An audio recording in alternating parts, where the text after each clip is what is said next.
हर हर महादेव। प्राचीन काल में एक गरीब पुजारी हुआ करता था। उस पुजारी की मृत्यु के बाद उसकी विधवा पत्नी अपने भरण पोषण के लिए पुत्र को साथ लेकर भीख मांगती हुई शाम तक घर वापस आती थी। एक दिन उसकी मुलाकात विदर्भ देश के राजकुमार से हुई, जो कि अपने पिता की मृत्यु के बाद दर दर भटकने लगा था। उसकी यह हालत पुजारी की पत्नी से देखी नहीं गई। वह उस राजकुमार को अपने साथ अपने घर ले आई और पुत्र जैसा रखने लगी। एक दिन पुजारी की पत्नी अपने साथ दोनों पुत्रों को सांडिल्य ऋषि के आश्रम में ले गई। वहां उसने ऋषि से शिवजी के प्रदोष व्रत की कथा एवं विधि सुनी तथा घर जाकर अब वह भी प्रदोष व्रत करने लगी। एक बार दोनों बालक वन में घूम रहे थे। उनमें से पुजारी का बेटा तो घर लौट गया, परंतु राजकुमार वन में ही रह गया।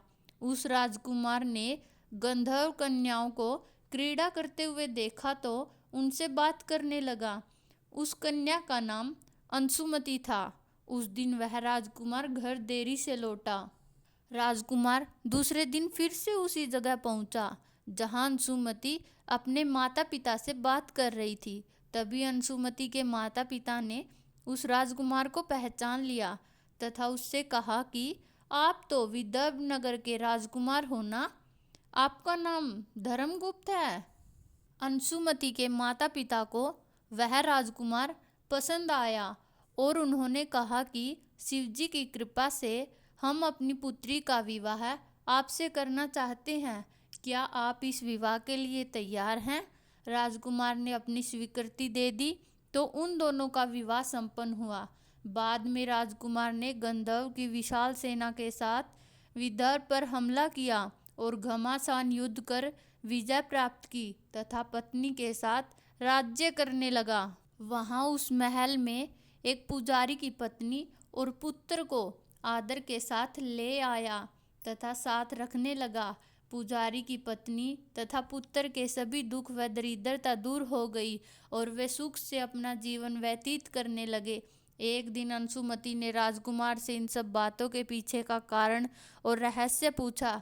तब राजकुमार ने अंशुमति को अपने जीवन की पूरी बात बताई और साथ ही प्रदोष व्रत का महत्व और व्रत से प्राप्त फल से भी अवगत कराया। उसी दिन से प्रदोष व्रत की प्रतिष्ठा व महत्व बढ़ गया तथा मान्यता अनुसार लोग यह व्रत करने लगे। कई जगहों पर अपनी श्रद्धा के अनुसार स्त्री पुरुष दोनों ही यह व्रत करते हैं। इस व्रत को करने से मनुष्य के सभी कष्ट और पाप नष्ट होते हैं और मनुष्य को अभीष्ट की प्राप्ति होती है।